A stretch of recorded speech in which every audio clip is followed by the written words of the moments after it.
வாக்கு. கிறிஸ்துவே உமக்கு புகழ். வாழ்வு தரும் உணவு நானே, என்னிடம் வருபவருக்கு பசியே இராது, நம்பிக்கை கொள்பவருக்கு தாகமே இராது. இயேசுவில் அன்பிக்கினியர்களே, உயிர்த்த இயேசு ஆண்டவுடைய அன்பும் சமாதானம் இரக்கமும் உங்களோடும் உங்கள் குடும்பத்தோடும் என்னாலும் இருப்பதாக. இந்த மாதத்தின் 3வது செவ்வாய்க்கிழமை புனித அந்தோனியார் வழியாக கடவுள் நம்மையும் நம்முடைய குடும்பத்தையும் நிறைவாக ஆசீர்வதிக்கின்றார். அன்பார்ந்தவர்களே, ஒரு கேள்வியோடு தொடங்க நான் வினைகின்றேன். நமக்கெல்லாம் பசி எடுக்கிறதா, தாகம் எடுக்கிறதா? எடுக்கிறதா இல்லையா? அப்போ இன்றைய நற்செய்தி வாசகத்தில் என்னிடம் வருபவருக்கு பசியே இராது, என்னிடம் நம்பிக்கை கொள்பவருக்கு தாகமே இராது என்று இயேசு ஏன் சொல்லணும்? ஒருவேளை நாம் இயேசுவோடு இல்லையா, அல்லது இயேசுவை நான் நம்பவில்லையா? அன்றாட வாழ்க்கையில் நமக்கு பசி எடுக்குதா இல்லையா? எடுக்கிறது. அப்போது நாம் இயேசுவோடு இல்லையா? அன்பார்ந்தவர்களே, இயேசு சொல்லக்கூடிய உணவு வேறு, யூதர்கள் புரிந்து கொண்ட உணவு வேறு. இன்றைய நற்செய்தி வாசகத்திலிருந்து 3 காரியங்கள் நம்முடைய வாழ்க்கைக்கு நான் உங்களை தியானிக்க அழைக்கின்றேன். முதல் காரியம், இஸ்ரேல் மக்கள் யூத மக்கள் இயேசுவிடம் அடையாளம் ஒன்றை காட்டுமாறு அவர்கள் கேட்கின்றார்கள். கடந்த 3 நாட்களாக நாம் இந்த நற்செய்தியை நாம் வாசிக்கின்றோம். யோவான் அதிகாரம் 6 உள்ள அந்த இறைவார்த்தைகள், ஆண்டவர் இயேசு கிறிஸ்து 5000 பேருக்கு 5 அப்பங்களையும் 2 மீன்களையும் பலுகி பெருகி அருளும் அடையாளம் செய்து கொடுக்கின்றார். இதை பார்த்த யூத சமுதாயம் ஆண்டவர் இயேசு கிறிஸ்துவை பின்தொடர்கின்றார்கள். நேற்று நற்செய்தியில் ஆண்டவர் மலைக்கு செல்கின்றார், சீடர்கள் மறுகரைக்கு செல்கின்றார்கள். இதை பார்த்த யூதர்கள் இயேசுவை பின்தொடர்கின்றார்கள். அப்பொழுது இயேசு அங்கு இல்லை. அவர்கள் இயேசுவை பார்த்து, ரபி, எப்போது நீர் இங்கே வந்தே என்று கேட்கும் பொழுது இயேசு, நான் இப்போ வந்தேன் என்று நேரத்தை சொல்லவில்லை. மாறாக அவர் சொல்லக்கூடிய ஒரு செய்தி, நீங்கள் அரும் அடையாளம் கண்டதால் அல்ல, மாறாக அப்பத்தை வயிறார உண்டதால் தான் என்னை தேடுகிறீர்கள் என்று நேற்றைய நற்செய்தியில் ஆண்டவர் இயேசு கிறிஸ்து சொல்கின்றார். இவ்வாறாக இந்திய நற்செய்தியில் நாம் வாசிக்கின்றோம். முதல் பகுதியாக அவர்கள் மக்கள் இயேசுவிடம், எங்களுக்கு நீர் ஒரு அரும் அடையாளத்தை காட்டுமாறு அவர்கள் கேட்கின்றார்கள். அன்பார்ந்தவர்களே, நேற்றைய நற்செய்தியில் ஆண்டவர் இயேசு கிறிஸ்து அரும் அடையாளத்தை செய்தார். ஆனால் அதை அவர்கள் காண முடியவில்லை. மாறாக மீண்டும் அந்த அரும் அடையாளை காட்டுமாறு கேட்கின்றார்கள். அன்பார்ந்தவர்களே, பசி வந்தால் 10ம் பறந்து போகும். அதில் ஒன்றுதான் கடவுள். அவர்கள் பசியோடு இருக்கும்பொழுது கடவுள் அவருடைய மத்தியில் இருந்தார். ஆனால் அவர்கள் கடவுளை கண்டு உணரவில்லை. அரும் அடையாளங்களை அற்புதம் செய்தார். 5 அப்பங்களையும் 2 மீன்களையும் பலுகி பெருகி 5000 பேர்பட்ட மக்களுக்கு அவர் கொடுத்தார். ஆனால் அவர்களால் பார்க்க முடியவில்லை. அதுதான் கடவுளை அவர்கள் காண முடியவில்லை என்றால் அவர்கள் பசியாக இருந்தார்கள். அன்பார்ந்தவர்களே, மிக அழகாக ஆபிரகாம் மாஸ்லோ என்பவர் பசித்தோருக்கு உணவே தெய்வம் என்று சொல்கின்றார்.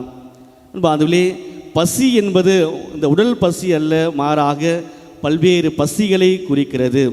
பணம் என்பது ஒரு பசியாக இருக்கிறது, பேராசை என்பது ஒரு பசியாக இருக்கிறது, உலக நாட்டங்கள் என்பது ஒரு பசியாக இருக்கிறது. இவையெல்லாம் வரும்போது கடவுளை நம்மால் காண முடியாது. யூதர்கள் ஆண்டவரிடம் வருவது தன்னுடைய பசியை தீர்க்க, உடல் பசி மட்டுமல்ல, பல்வேறு பசிகளை அவர்கள் கொண்டு வந்தார்கள். அப்படி இருக்கும்பொழுது அவர்கள் கடவுளை காண முடியவில்லை.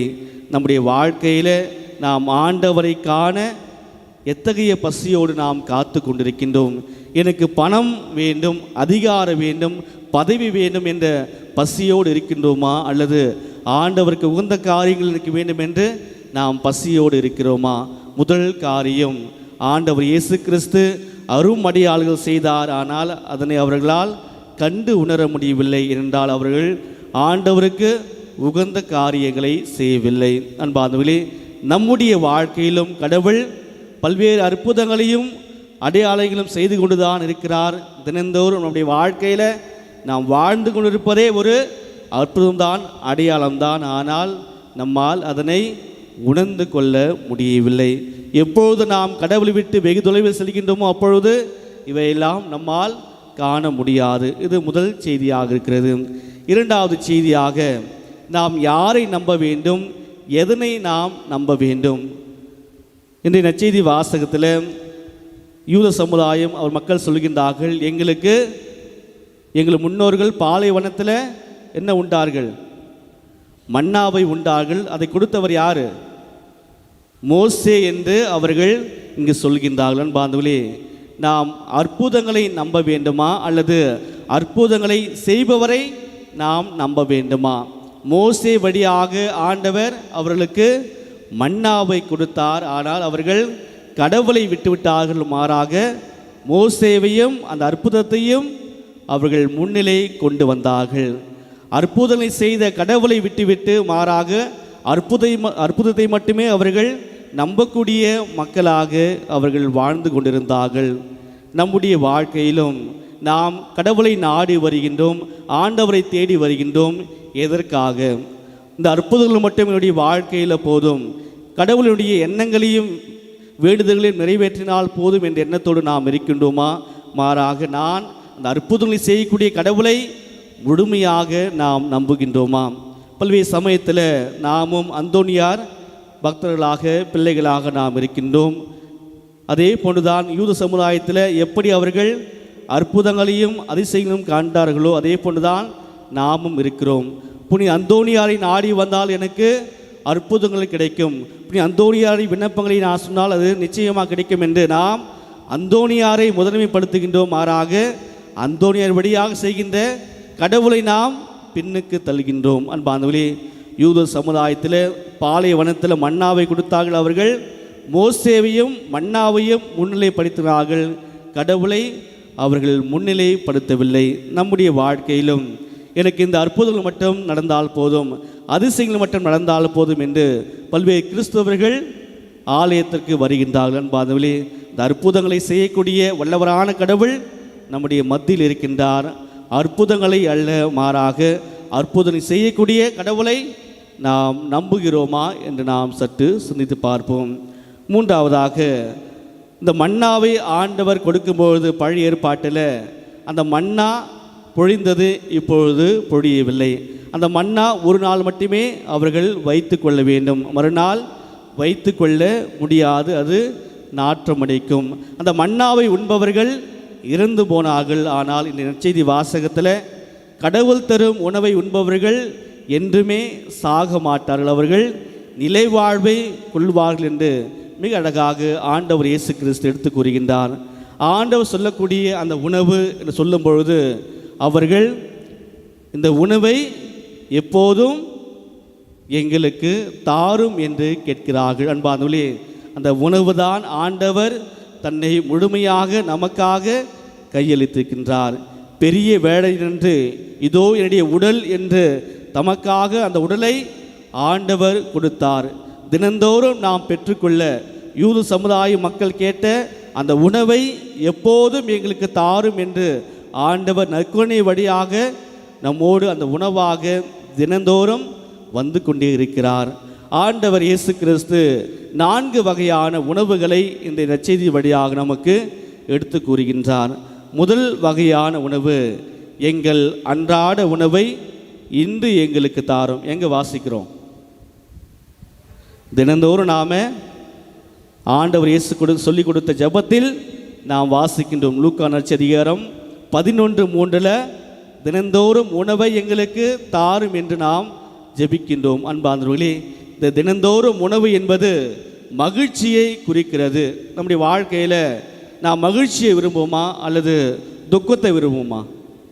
நம்முடைய வாழ்க்கையில் எப்பொழுதுமே மகிழ்ச்சி இருக்கணும், நிம்மதி இருக்கணும், அமைதி இருக்கணும், அதை தான் நாம் விரும்புவோம். அதை தான் ஆண்டவர் இயேசு கிறிஸ்து தினந்தோறும் அன்றாட உணவை எங்களுக்கு இன்று தாரும் என்று அந்த மகிழ்ச்சியை நாம் உணவாக மாற்றிக்கொள்ள வேண்டும். இரண்டாவது, இறைவார்த்தை என்கிற உணவை ஆண்டவர் நமக்கு கொடுக்கின்றார். மத்தேயு 4:4 மனிதர் அப்பத்தினால் மட்டுமல்ல, மாறாக கடவுளின் வாட்சல் ஒவ்வொன்றாலும் உயிர் வாழ்கின்றார். அன்பார்ந்தவர்களே, இறை வார்த்தையை நாம் வாசிக்கும் போது அதை நாம் உணவாக ஏற்றுக்கொள்ள வேண்டும். இறை வார்த்தையை வாசிக்கும் போது அது இரு பக்கம் வெட்டக்கூடிய வாளுக்கு சமமாக இருக்கிறது. அதை படிப்போருக்கும் அது குத்த வேண்டும், அதை எடுத்திருப்பவருக்கும் அது குத்த வேண்டும். அதுதான் இறை வார்த்தை நாம் உணவாக ஏற்றுக்கொள்ள வேண்டும். மூன்றாவதாக, இறை வார்த்தை மட்டுமல்ல, நற்கருணை என்கிற உணவை ஆண்டவர் நமக்கு எப்பொழுதும் கொடுக்கின்றார். இன்றைய 6ஆம் அந்த அதிகாரம் முழுவதும் நற்கருணையை பற்றி தான் ஆண்டவர் முழுமையாக பேசுகின்றார். அதில் 6:51 விண்ணகத்திலிருந்து இறங்கி வந்த உயிருள்ள உணவு நானே, என்னை உண்புவோர் என்றுமே சாகார் என்று ஆண்டவர் நற்கருணையை முதன்மைப்படுத்துகின்றார். கிறிஸ்தவர்களுக்கு ஒரு முதன்மையான மேன்மையாக இருப்பது இந்த நற்கருணையாக இருக்கிறது. அன்பார்ந்தவர்களே, அதை நாம் உணவாக ஏற்றுக்கொள்ள வேண்டும். பல்வேறு புனிதர்கள் நற்கருணை மட்டும் உண்டு உயிர் வாழ்ந்து இருந்தார்கள் என்று நாம் பார்க்கின்றோம். இவ்வாறாக நற்கருணையை நாம் உணவாக, நம்முடைய ஆன்மீக உணவாக, அன்றாட உணவாக நாம் ஏற்றுக்கொண்டு வாழ வேண்டும். இறுதியாக, இறைப்பணி செய்வதே எனது உணவு என்று யோவான் நற்செய்தி அதிகாரம் 4:34 ஆண்டவர் மிக அழகாக எடுத்து கூறுகின்றார். என்னுடைய வாழ்க்கையில் தன்னுடைய தந்தையின் திருவுளத்தை நிறைவேற்றவே நான் வந்தேன், அதுவே என்னுடைய உணவு என்று ஆண்டவர் தன்னுடைய பணி வாழ்வை அவர் எடுத்து கூறுகின்றார். அன்பார்ந்தவரே, கிறிஸ்தவர்கள் கடவுளுக்கு நாம் உகந்த முறையில் வாழும் பொழுது அது உணவாக மாறுகிறது. அடுத்த மக்கள் நம்மை பார்க்கும்பொழுது இவன் கிறிஸ்தவர் என்று சொல்லும் பொழுது நாம் உணவாக மாறுகின்றோம். அன்பார்ந்தவர்களே, யூத சமுதாயத்துக்கு மட்டுமல்ல, கடவுள் இன்று நமக்கும் வெளிப்படுத்துகிறார். இந்த அன்றாட உணவை நாம் உட்கொள்ள வேண்டும் என்று ஆண்டவர் வாஞ்சிக்கிறார். தான் இன்றைய முதல் வாசகத்தில் நாம் வாசிக்கின்றோம். ஸ்தேவான் கடவுளுக்கு உகந்த காரியங்களை செய்தபோது பல்வேறு இடர்பாடுகள் வந்தது. அவர்களை தலைமை சங்கத்திடம் கொண்டு போகின்றார்கள். அப்பொழுது கல்லால் எறிந்து அவரை சாகடிக்கிறார்கள். இவர்தான் முதல் மறைசாட்சியாக ஆண்டவருக்கென்று உயிரை துறந்தவர்.